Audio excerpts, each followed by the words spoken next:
Hello everyone, Leo Lustig from Nadlan Group, and today we're going to talk about some fundamentals on multifamily investments 101. Number one, we're going to try and make this broadcast both in English and in Hebrew. So we're going to start in English and then translate. So we're going to talk about cash flow in this broadcast, cash flow, leveraging, passive income, cash on cash, tax benefits, and the importance of learning. So we're going to try and cover all of that today. אז שלום חברים, אנחנו נדבר קצת על השקעות מולטי פמילי, זה יהיה פודקאסט מספר 1, נדבר קצת על החשיבות של תזרים מזומנים, על אפשרויות ה-leverage, המינוף, passive income, הכנסה פסיבית מה שנקרא, מה זה cash on cash, הטבות מס, והחשיבות כמובן של למידה. חברים, בואו נתחיל. Alright, so let's start. Okay, so as we mentioned, we're going to cover cash flow, leveraging, passive income, cash on cash, tax benefits, and important on learning in broadcast number 1. Alright, so cash flow is the lifeblood of any business. Gone are the days when the rules of real estate were seen to be unshakable. So basically, these days, we are looking more into the cash flow. 2008, for example, before that, people were looking for appreciation. They bought a property and it went up in value the same day you bought it. We saw it recently during COVID. Those so-called rules had become gospel, and anyone looking to make a profit in property market was told they had to stick to them and focus on the value of the property. So basically, everyone was buying the property and were holding it in the sense of it that it's going to keep on appreciating over time. They didn't see any crisis before. They didn't see properties going down. And everyone that went through the crisis of 2008 saw the value of properties going down. And the ones that bought for cash flow could keep it up, and we know that now the values are actually higher than it used to be in 2008. The old adage, buy low, sell high, still defined the game, except that people were almost solely focused on increasing the value of a property through appreciation for resale. So everyone was trying to buy low and sell high because properties were like hot potato. And it says you never want to be the last one holding the hot potato, because people were buying and selling the hot potatoes, the real estate, and it's kept on going up in value. And that was the idea in everyone's mind. You buy the real estate, it's going to keep on going up in value, and it can never go down. So flipping was the most popular way of making a quick buck, with wholesalers and flippers appearing from all sides. However, income from cash flow was barely considered. So people were not looking for the cash flow, they were just looking to make high profit from buying for 50K, selling for 100, buying for 500,000, selling for 600,000. But then the crash came. Now, however, there is a shift in focus as investors realize that capital gains aren't always necessary and cash flow should be taken into consideration. So let's switch to Hebrew. אז בגדול, הימים של לקנות נכסים ופשוט לבנות על זה שהם יעלו בערך שלהם, לקנות ב100,000 ומחר זה יהיה 120, 130, זה בדיוק מה שקרה בתקופת המשבר לפני שנת 2008. אנשים קנו נכסים רק מתוך המחשבה שהנכס הזה יעלה במחיר, עשו הרבה פליפים, קנו, שיפצו, מכרו. כל עוד השוק עולה, אנחנו יודעים שהאסטרטגיה הזאת יכולה לעבוד, אבל ברגע שהשוק פתאום משתנה והופך לשוק של קונים, כלומר הריביות עולות והמוכרים רוצים להיפטר מהנכסים כי הם לא יכולים לשלם את המיסים והביטוחים, אנחנו רואים את כל מה שקורה עכשיו לדוגמה בפלורידה, אוקיי? אז כל האג'נדה הזאת של לקנות נמוך ולמכור גבוה השתנתה, ואנחנו מכירים הרבה מאוד אנשים שהחזיקו פורטפוליואים מאוד גדולים של מאוד נכסים, והם לא קנו אותם בשביל הקש פלו, הם לא קנו אותם בשביל תזרים המזומנים שיכול להחזיק את הנכס גם אם הנכס עכשיו היה שווה 100 ועכשיו הוא שווה 50, אבל התזרים עדיין בא ומשלם למעשה את ההוצאות השוטפות. ברגע שהם רק בנו על זה שהערך יבוא ויעלה, אז למעשה הם איבדו את הנכסים האלה. אז עכשיו אנחנו רואים שינוי למעשה שאנשים קונים בשביל ה-cash flow. All right, let's switch back to English. What does it take to be successful in real estate? Okay, so you should be aware that getting rich quickly in real estate isn't feasible, no matter what you read or hear from so-called experts. The strategies that they often promote are similar to taking off slimming pills. For a time, it looks like it's working before the effects diminish. Most likely, you'll find yourself back where you started and in a worse state. Plus, with any of these gurus, you'll end up paying lots of money for a secret system that is basically the same as the next. It's not possible to make huge sums of money by just making calls and crafting up websites. Success takes dedication, education, and resolve. However, you can become wealthy by investing in properties that generate regular income.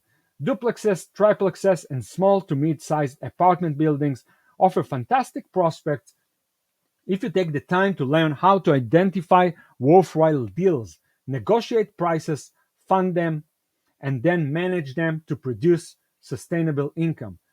The need for affordable housing in the USA continues to increase. According to the Department of Housing and Urban Development, at least 12 million households are paying more than 50% of their salary for housing, and a family on minimum wage could not financially support renting a two-bedroom apartment in any state.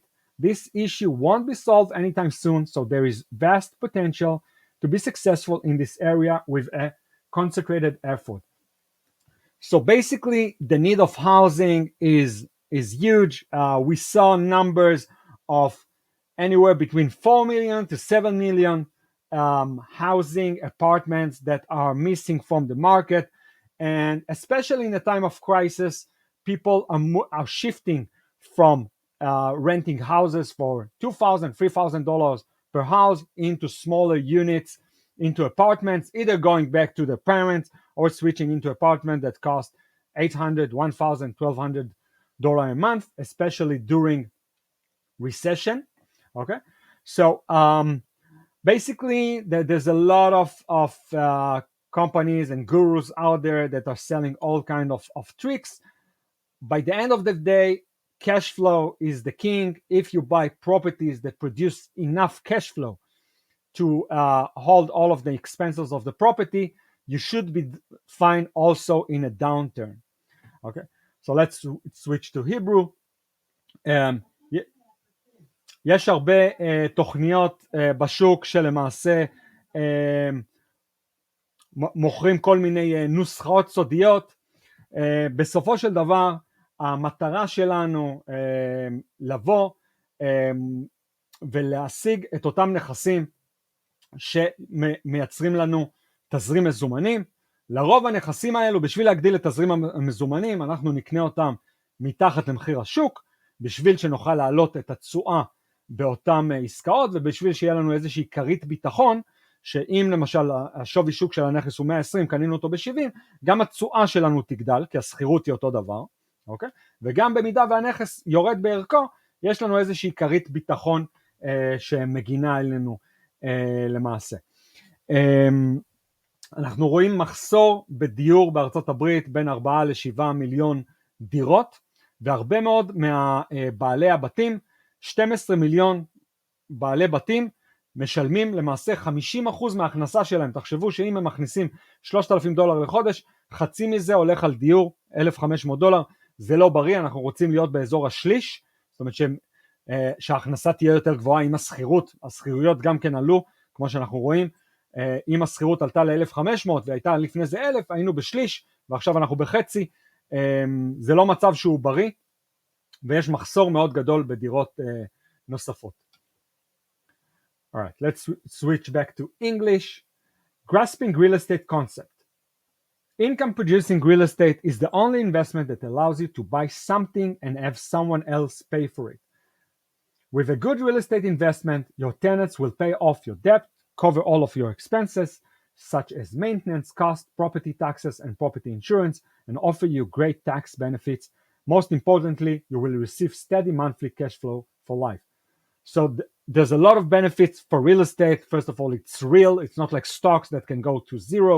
It's always there. Under they're going to be crazy war, and then we're going to be worried about other stuff. But the good thing about real estate, besides that you can deduct your expenses and have a lot of tax benefits, basically the tenant pays off your mortgage, your expenses, your taxes, your insurance, your maintenance, your vacancy, your management, all of this stuff.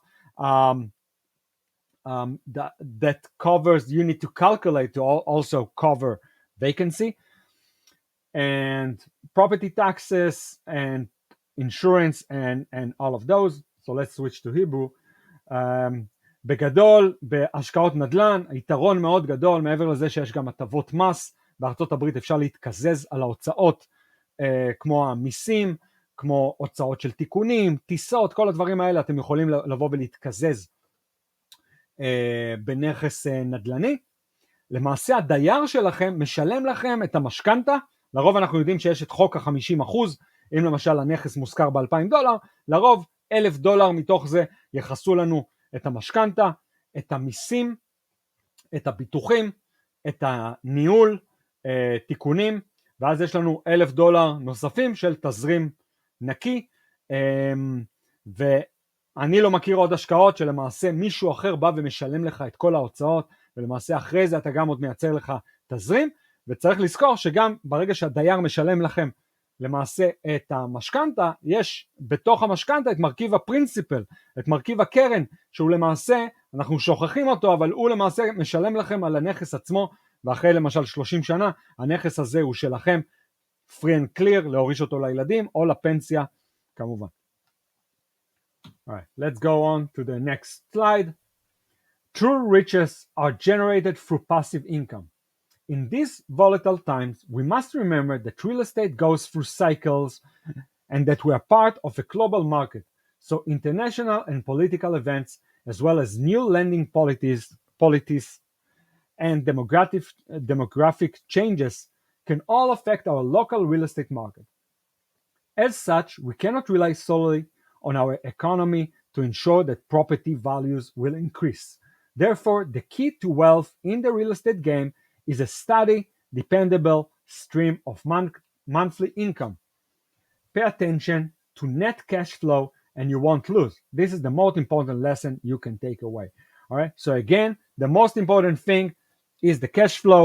By the end of the day, interest rates can go up, markets can go down, as long as you play it correctly and you locked the rate. The great thing about in the US market is that you can lock a rate for 30 years. For example, in other countries, in Israel, the interest rate is going to be cannot be locked. It's also related to other factors in the economy. Here in the US, you can lock the rate, so at least you have one steady parameter for 30 years that is stable. Taxes can go up. Hopefully, rent's going to go up. Insurance might go up, as we saw now in Florida. But by the end of the day, at least the mortgage rate you can lock.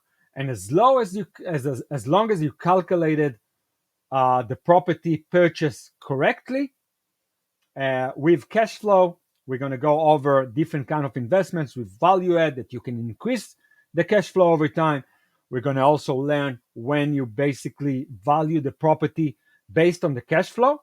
For example, in multifamily properties, 5 units and up. So you can factor all of this into the investment to make a stable investment. So we're going to switch to Hebrew. אז בזמנים של חוסר ודאות כמו עכשיו, שהריביות עלו מאוד, קורונה, מלחמה ברוסיה, באוקראינה וכולי, אנחנו לא יודעים מה יהיה בסופו של דבר בשוק. כל מיני שינויים פוליטיים, אנחנו יודעים שעכשיו ביידן בשלטון, מי יודע מי יהיה, אולי דה סנטיס, אולי טראמפ, מי ייכנס בסופו של דבר, מי יהיה הנשיא, איזה חוקים יהיו לנדל"ן אז, של אותו נשיא. אז אנחנו לא יכולים למעשה לבנות על שינויים כלכליים שקורים בשוק. המפתח להשקעות נדל"ן, להשקעות בטוחות, זה תזרים חודשי קבוע שמשלם לנו את כל ההוצאות ומשאיר לנו גם באפר, משאיר לנו מספיק מרווח. בגלל זה אנחנו למשל בקרנות שלנו וכולי קונים את הנכסים לפחות 25% מתחת למחיר השוק, גם בשביל להגדיל את התזרים. אנחנו גם מעלים את הערך value add, מה שנקרא, משפצים ומעלים את הסחירויות. אנחנו קונים באזורים שבהם יש הגירה חיובית, מקומות תעסוקה וכולי, שככל שההגירה גדלה ככה יש יותר ביקוש לסחירויות, והסחירויות גם כן עולות. אז כל הדברים האלה הם מאוד חשובים. אבל כל עוד קנינו בשביל תזרים, והתזרים הוא ודאי, ובמיוחד אם אנחנו למשל מפצלים את ההשקעה שלנו למספר סוגים של השקעות, גם סינגלים ומולטי וכולי, לא שמים את כל הביצים בסל אחד, ואנחנו קונים גם למשל מתחם או מולטי סינגל של הרבה מאוד בתים סינגלים, או מולטי פמילי של הרבה מאוד דירות, ולמשל הנכס מושכר ב-96%, אז ברגע שדייר אחד יוצא או נכנס, זה משפיע לנו בצורה מאוד מעטה על כלל התזרים שלנו. זה לא כמו שקנינו בית אחד, וזה 0 או 1. זאת אומרת, יש דייר, אין דייר. ברגע שאנחנו למעשה חלק ממקבץ, אז אנחנו למעשה מפזרים את הסיכון שלנו בכל המקבץ. ואז אם דייר אחד נכנס או יוצא, או יש תיקון, למשל אם אנחנו קונים פורטפוליו של 20-30 בתים, ויש גג אחד שצריך לתקן, זה מתחלק על כל ה-30 בתים, ואין לנו עכשיו הוצאה פתאום של $20,000 על גג אחד. Alright, let's switch back to English. Maximize the potential of leveraging. One of the great advantages that investing in real estate offers compared to other investments is leverage. Through leverage, it is possible to own and control significant amount of property without having to use your own money. Leverage refers to using borrowed funds or other people's money to buy real estate. When a buyer takes out a loan to purchase a piece of property, they are utilizing leverage. By investing with the help of others, an investor can achieve a much higher return on their cash-on-cash investment. All right. So basically, one of the largest benefits of real estate, because it's real, you can go to a bank and the bank can basically tell you, all right, you're going to have, you should put down 10% or 20%, and basically the bank is the one that's buying the real estate for you. They are going to put down 80% of the property. Depends if you are a foreign national or if you're an American. The LTV, the loan to value, we're going to go over that later on. But basically, the bank believes in this property, in real estate, so much that they agree to give you money to buy the property. And we know that, for example, with loans that are DSCR based, we're going to learn later on what does this mean, that are good also for foreign nationals. The collateral for the bank is actually much less the person, like in residential loans. It's way more the property itself, the location, the year, and of course, first and foremost, the DSCR, which is based on the cash flow of the property, the income compared to the expenses of the property. We're going to go over that later on. So the great benefit in real estate is that it can be leveraged. You can basically spread your risk.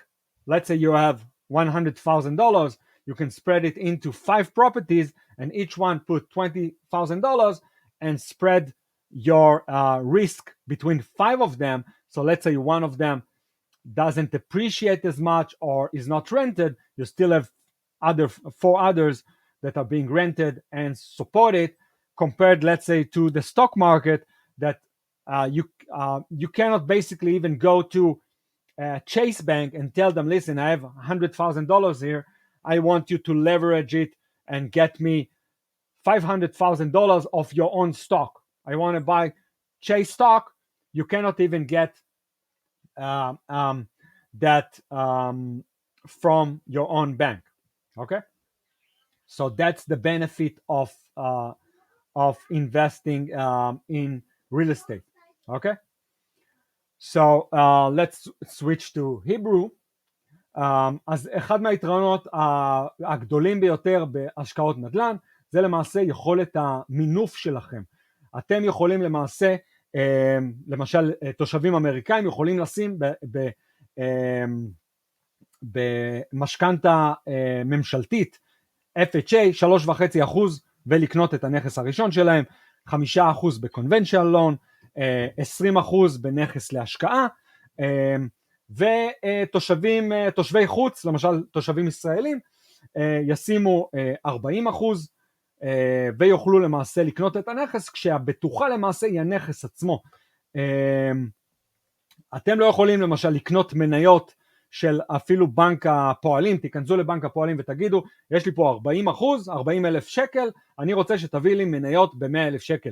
זה בלתי אפשרי, למרות שהבנק עצמו, אתם הולכים לאותו בנק, הוא כאילו לא מאמין במניות של הבנק עצמו, אבל אם תגידו לו, אני רוצה עכשיו לקנות דירה, נכס נדל"ני, זה כן אפשרי, בגלל שזה נכס מוחשי, והבנק יכול לבוא ולמנף אותו, וככה אנחנו למעשה מורידים את הסיכון, מפחיתים את הסיכון, ויכולים לפזר את הכסף שלנו בין מספר נכסים, ואז למעשה אם נכס אחד לא מושכר, או נכס אחד יורד בערך שלו, יש לנו עדיין מספר נוסף של נכסים, למשל בארצות הברית, $100,000, אפשר לחלק את זה למספר נכסים, למשל אמריקאי ששם 20%, יכול לקנות 5 נכסים של $100,000, ולמעשה ככה לקבל תזרים מ5 דיירים, לבנות איזושהי פורטפוליו של 5 סינגלים, וככה אם נכס אחד לא מושכר, או נכס אחד יש לו תיקון, או נכס אחד יורד בערך שלו, הנכסים האחרים יכולים למעשה לפצות על זה.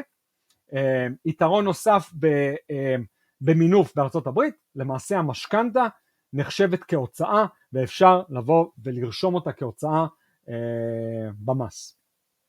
Alright, let's move on to the next slide. So what is cash on cash return? Cash on cash, COC return, is a term used to describe the return an investor will receive on the money he has used to purchase real estate. Leverage can be a powerful tool when it comes to cash on cash return, as it can greatly increase the investor return on investment. To illustrate this, let's look at 2 examples. Example 1. An investor purchases a duplex for $100,000 with cash. After the first year of ownership, the investor earns $10,000 in net operating income before taxes. The cash-on-cash return on this property is 10%, calculated by dividing the net operating income of $10,000 into the out-of-pocket investment of $100,000. Okay, so basically, we got back $10,000, and that 10% from the $100,000 that we put into the deal. Example number 2. In this example, the same duplex is purchased but with a 10% down payment of $10,000 and financing for the remaining $90,000 at 4%. The investor still earns $10,000 in net operating income, but also has to pay interest payments of $3,600 per year on the loan. The net operating income after taxes and interest payments is now $6,400. The smaller out-of-pocket investment of only $10,000 resulted in 64% cash-on-cash return. This is a remarkable return on investment and increase with leverage. All right, so basically we can see in this deal that because we put less cash into the deal, so the return on the cash that we actually put into the deal, we put only $10,000 in cash. So even though we had financing cost of $3,600 per year, paying the principal and interest, still we made $10,000 minus the $3,600, we made $6,400, which is 64% yield on the cash that we put, cash on cash. All right? So let's switch to Hebrew. אז בואו למעשה נלמד את המושג מה זה cash on cash. אז המינוח cash on cash הוא למעשה מסביר לנו איזה return, איזה תשואה החזרנו על הכסף ששמנו בדיל עצמו. אז אם אנחנו נסתכל על דוגמה, יש לנו עכשיו עסקה של $100,000.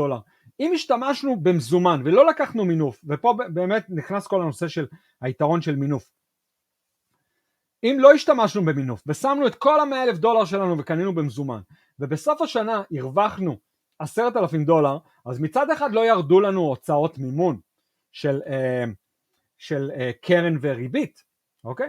אבל על המזומן ששמנו $100,000 הרווחנו 10%, $10,000, שזה לא רע להרוויח 10%, אבל בוא נראה את אותו עסקה עם מינוף, אוקיי? אז נניח ויכולנו, באמת בתור אמריקאי, כמובן שלישראלי צריך לשים אחוז יותר גבוה, בגלל שלמעשה אמריקאי שקונה נכס כזה ושם פחות הון עצמי, צריך גם להראות מיסים, צריך להראות סושיאל, אמריקאי צריך להראות לפחות 2 של הכנסה, מה שנקרא פה W2s, החזרי מס וכולי. בשביל למעשה, ולרוב גם 10%, הוא נגיד יקנה לבית הראשון שלו, ולא בית להשקעה. אבל זה כמו נגיד מחיר למשתכן שיש בארץ. אבל בדוגמה הזאת, 10% על $100,000, הוא שם סך הכל $10,000 בתוך העסקה וקנה את אותו דופלקס, אוקיי? והריבית פה, באמת בדוגמה פה הריבית יותר זולה ממה שהיא היום, 4%, ראינו ריביות כאלו לפני שנה וחצי. המשקיע עדיין מקבל את אותם $10,000 רווח בסוף שנה, הנכס הוא אותו נכס, השכירות אותו שכירות, כל המספרים אותם מספרים. גם בדוגמה הראשונה לקחנו בחשבון את ה-taxes, insurance, management, זאת אומרת המיסים, הביטוח, את הניהול, ה-vacancy, כל הפרמטרים האלו.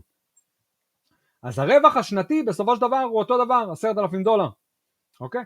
אבל יש לנו פה גם עלויות מימון, היינו צריכים לשלם פרינציפל ואינטרסט, למרות שהפרינציפל בסופו של דבר זה רווח שלנו, כי אנחנו משלמים לעצמנו כמו תוכנית חיסכון את הנכס, אבל ניקח את זה בתור הוצאה, $3,600, וכאמור אנחנו על האינטרסט יכולים בסוף גם להזדכות במיסים, זאת אומרת על ההכנסה שלנו מתוך האינקה, מתוך הסחירות, אנחנו גם מזדקים במיסים, שזה יתרון מאוד גדול. אבל במקרה הזה, אותם $10,000, הורדנו עכשיו $3,600 של אותם הוצאות מימון, קיבלנו רווח נקי $6,400 באותו שנה, אבל שמנו סך הכל מהכיס שלנו רק $10,000, יש לנו עדיין את $90,000 האחרים שלנו, יושבים בבנק או בהשקעות נוספות, אוקיי? הסיכון שלנו גם הרבה יותר נמוך, כי אם הנכס עכשיו יורד ב10%, כל מה שהפסדנו זה $1,000, נכון? כי 10% מתוך 10,000 ולא מ100,000, אז גם ה-leverage מוריד לנו גם את הסיכון, ואם הנכס עכשיו עלה פי 2 מ100,000 ל200,000 דולר, אז במקרה הראשון הרווחנו $100,000, במקרה השני הרווחנו $190,000, כי שמנו רק $10,000, זאת אומרת באחוזים אנחנו באחוזים פנומנליים, אבל בדוגמה הזאת של ה-cash on cash, למעשה $6,400 שהרווחנו על אותם $10,000, זה 64% רווח פנומנלי, אוקיי? רווח מאוד מאוד גבוה. אז זה למעשה הסבר מה זה cash on cash. אוקיי. So let's switch back to English. Real estate gains value through tax benefits. Okay. So let's talk about the tax benefits of real estate. We already touched that before in previous slides. So if you want to reduce your income taxes, real estate is the ideal option. It's been said that many of the extremely wealthy pay minimal or no taxes because they own a lot of real estate and make the most of tax deductions. These deductions add great worth to owning real estate. So I can tell you personally, for 13 years here in the US, I never paid any taxes. I all the time get a return. Why? Because every time I make a profit in real estate, I make sure to continue investing it. And basically, if you're showing more expenses, as we mentioned the interest rates, for example. That's why every property that I buy, eventually, even if I buy it in cash, eventually I refinance it, because it's a huge benefit to have a mortgage also for tax purposes, because you can write off all of these taxes, all of this, the interest as part of your expenses. And if you fly to the property, all of the fixes that you need to do, all of these things, and you also have depreciation of the property. So all of these things in the US you can write off, and usually by the end of the year you're not going to show any profit, even though you profit on the cash flow. Your overall expenses, especially if real estate, like what I do, real estate is my daily business. This is what I do for living every day. So basically you can show a lot of expenses from your daily job, that you're doing into the real estate. So by the end of the day, you don't show profit. And I can tell you that large investors like Donald Trump, by the end of they started with one building, let's say in Manhattan, and then refinance it, got 90% out, and bought another building, refinanced, bought another building. All the time, they have to show expenses because you don't want to pay these taxes by the end of the year. So it's kind of like force you to keep on investing. And also for me, it forces me every year to get into more and more investing. Okay, I don't want to have any cash in the bank, because with the high inflation these days, this cash is losing its value. Let's say um, the inflation rate is 6, 7, 8%. By staying in the bank, I'm losing the value of the money. So I want it to be in real estate, and I want it to be leveraged. I want it to be leveraged because I want to enjoy the tax benefits. All right. So deductible costs include mortgage interest, necessary repairs, property insurance, depreciation, and more. So as I mentioned, okay, you can deduct everything. You need to fly to the property, you need to stay there, you're meeting with another investor, you're using all kind of tools. I'm using Zoom, I could using other tools, to meet with investors or to relate with brokers, for example. So all of the property repairs, the insurance of the property, and the depreciation, all of those can go into the expenses that are basically being written off from the income of the property. Even small-time investors can benefit from the tax savings associated with owning real estate. You can get a deduction for travel expenses, as I just mentioned, to view the property, and even offset cost with a home office deduction. So yes, let's say you have a home office and you work from home in real estate, this is what you do. So of course consult with your CPA, but you can deduct third, as long as it's a dedicated area in the home, in the house, a room that is an office or a garage that converted into an office, and this is what it does. You can deduct usually third, um, of your cost of the property for a home office. Furthermore, through cost segregation of a property's depreciation, the first few years of deductions can be incredibly high. To ensure this is done correctly, work closely with your CPA. Yes, so you can deduct a lot of expenses that you did, especially in the first few years. Okay, with cost segregation, we're going to go over it later on. So, for example, if you needed to renovate and buy new fridges and a lot of things for the kitchen and things like that, all of these things you can write off much faster than the usual 27 years. This could help you and your investors save thousands in taxes over the first few years of ownership. All right. So let's switch into Hebrew. אז בארצות הברית יש יתרון מאוד מאוד גדול, שלעומת ישראל לדוגמה, פה יש הרבה מאוד דברים שאפשר to write off, כלומר להזדכות במיסים לעומת ההכנסות של השכירויות שלכם. בגלל זה גם הרבה פעמים בהשקעות מולטי פמילי שאנחנו עושים, בסופו של דבר, למרות שאתם צריכים לשלם בין 15 ל-25% מיסים בישראל אנחנו בונים את העסקה בצורה כזאת, שלמעשה עם ההוצאות שאנחנו מעמיסים, בסופו של דבר אתם לא צריכים בהרבה מהמקרים, כמובן כל מקרה לגופו, לשלם בכלל מיסים על ההכנסות שיוצרו, בגלל שאנחנו למעשה יכולים לבוא ולהזדכות גם על הריבית של המשכנתה, שאת זה אין בישראל, זה יתרון מאוד גדול פה בארצות הברית. תיקונים שוטפים בנכס, צריך להחליף גג, צנרת, ביוב, חשמל, אינסטלציה. הביטוח, למעשה הביטוח שיכול להיות, סתם לדוגמה, בפלורידה זה אלפי דולרים, אז אפשר להתקזז על זה מבחינת ההוצאות, כל עוד זה נכס להשקעה כמובן. depreciation, אוקיי, למעשה יש לנו את ה-depreciation שלמעשה במולטי פמילי הוא הרבה יותר קצר, וגם משקיעים קטנים יכולים לבוא וליהנות למעשה מכל ההטבות האלו, אוקיי? כי למעשה ברגע שאתם משקיעים בארצות הברית אתם פותחים LLC, פותחים חברה, וכל ההוצאות האלה, גם הטיסה שלכם לארצות הברית, כל ההוצאות האלה הן הוצאות מוכרות, אתם טסים, אתם רואים נכסים, אתם שוכרים רכב, אתם נמצאים במלון, אתם יושבים לארוחה עם הרילטור, עם המתווך, כל הדברים האלה אתם יכולים למעשה להתקזז, ובארצות הברית אפילו משרד ביתי, למי שעוסק בנדל"ן, אתה יכול לבוא ולהתקזז לרוב כשליש מעלות הבית שאתה נמצא בו, כל עוד זה באמת אזור שהוא מיועד לזה, כמו חדר שזה המשרד, כמובן כל הדברים האלה תתייעצו עם רואי החשבון שלכם, רואי חשבון שמתמצא בנדל"ן בארצות הברית, אוקיי? אז כל הדברים האלה לכם ולמשקיעים שלכם, למשקיעים שלנו, חוסכים אלפי דולרים במיסים. All right, so let's go on to the next topic. The key to earning is learning. All right, so the key to having a successful career is to continue learning. Just attending one real estate seminar isn't enough. You need to expand your knowledge base if you want to make a living of real estate investing. Learning and loving real estate are essential.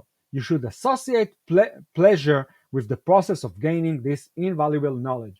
Investing in real estate isn't a job, but instead a fun activity. If you are just getting started, remember to enjoy the journey and make sure learning this incredible business is enjoyable. All right, so through the process of real estate, you need to enjoy it. It's a daily thing. You analyze many properties. It can be very tedious, but if you learn how to do it and you join a learning group and you learn from each other, and for example, in our courses, we always collaborate a group, let's say 20 people, and we saw a lot of collaboration between 2, 3, and 4 people, for example, wholesaling that we're teaching. So we saw a lot of collaboration. One is finding the sellers, one is finding the buyers, one is working on the boots on the ground. The other one is working with the employees in the Philippines that make anywhere from $2 to $7 per hour. To make the phone calls, to make the text, and all of those things. So all of these things, a community that you are part of, it's much more important than going to one seminar or watching some YouTube videos and then trying to do it yourself. It can be much more beneficial for you to learn it deeply and have a mentor that's going to guide you. So let's switch to Hebrew. כמובן שלמידה זה חלק מאוד מאוד חשוב, אז גם אם הייתם באיזושהי הרצאה אחת או שתיים, להצטרף לקבוצת למידה אקטיבית עם מנטורים ותלמידים שכבר עשו את זה וחוו על עצמם וגם עברו טעויות ומשתפים ועוזרים, יכול לחסוך לכם גם זמן וגם הרבה מאוד כסף, למרות שלמידה עולה כסף, ובסופו של דבר יכולים להקפיץ אתכם כמה מדרגות למעלה. תמיד תחפשו את אותו גורם שהוא יום לפניכם, שבוע לפניכם, חודש לפניכם, שנה לפניכם, 10 שנים לפניכם, בשביל למעשה להקפיץ אתכם. אתם גם תחסכו טעויות וגם למעשה תוכלו לבוא ולהיכנס לעניינים הרבה יותר מהר. אז לדוגמה בלימודים שאנחנו מבצעים, גם פיקס אנד פליפ, גם פליפים, גם מולטי פמילי וגם הולסיילינג, הקבוצות למידה שלנו, גם אנחנו המנטורים מלמדים הכל למעשה מאלף עד תף, וגם מנתחים איתכם עסקאות, והרבה מאוד שותפויות שנוצרו בקהילות שלנו. לדוגמה, שותפות שאחד מביא את העסקאות, מדבר עם המוכרים, אחד מביא את הקונים, אחד עובד עם הצוותים, עם ה-virtual assistant, מה שנקרא, עובדים מהפיליפינים שמקבלים בין $2 ל$7 לשעה, הם עושים את הטלפונים, את הטקסטים וכולי, איך לנהל אותם. אז כל הדברים האלה אנחנו למעשה מלמדים, וגם עוד מישהו שיכול להיות או בארצות הברית, אז זה ישראלי שנמצא, ויש הרבה כאלה שנמצאים באזורים מסוימים בארצות הברית, והם למעשה יהיו ה-boots on the ground, הם יהיו הצוות בשטח שבא ולמעשה הולך ורואה את הנכסים וכולי, ועוזר במשא ומתן, לוקח תמונות, או למעשה מישהו שמתפעל ויוצר את הקשר עם אותם גורמים בשטח. אוקיי? אז כל הדברים האלה עוזרים מאוד, קבוצת לימוד ולמידה שלמעשה יכולה לחסוך לכם הרבה מאוד זמן וכסף. והכי חשוב זה ליהנות מהתהליך, כי אני מדבר כל יום 7, 8, 10 משקיעים על לימודים, על השקעות, על מימון וכולי. בסופו של דבר אנחנו רואים באמת את אותם חבר'ה שמצליחים. צריך הרבה באמת dedication, צריך הרבה מאוד חדירות מטרה, מה שנקרא, לבוא ולהסתכל, להבין, כל אחד צריך להבין מה מניע אותו, למה אתם עושים את זה בסופו של דבר, ולנשום נדל"ן, לאכול נדל"ן, לקום בבוקר, לישון בלילה, כל הזמן למעשה ללמוד, להתחבר, וכל הזמן להשתפר. זה תחום אינסופי שתמיד אפשר לבוא וללמוד בו עוד ועוד ועוד ועוד, וצריך באמת לאהוב את זה. אז אם אתם רק מתחילים, חשוב מאוד להבין וליהנות מהדרך, אוקיי? הרבה פעמים בעסקה הראשונה, יש הרבה חבר'ה שלא מרוויחים בעסקה הראשונה, זה עקומת הלימוד. אתם יכולים כן להרוויח בעסקה הראשונה, באמת, אם אתם מקבלים את הליווי והמעטפת, אז להימנע מטעויות, אבל צריך, יש חבר'ה שבאמת מנסים לעשות את זה לבד, ואז למעשה העסקה הראשונה, גם אם הפסידו, לא הרוויחו הרבה, זה עקומת הלימוד שלהם, זה השכר לימוד. Alright, let's switch to the next slide. Okay, so the next slide is going to talk about what we are going to talk in the next video. In the next video, we will learn about the processes that go into studying real estate, how to start making deals, and understanding which markets to focus on. All right, we're going to go over different markets, how you should study and what you should study, and how to start making deals. אז בווידאו הבא אנחנו נדבר למעשה איך להתחיל לעשות עסקאות, איך לבחור שוק מטרה, ואיך למעשה ללמוד את הנושא. אז יאללה חברים, תודה רבה שהייתם איתנו, ונתראה בווידאו הבא.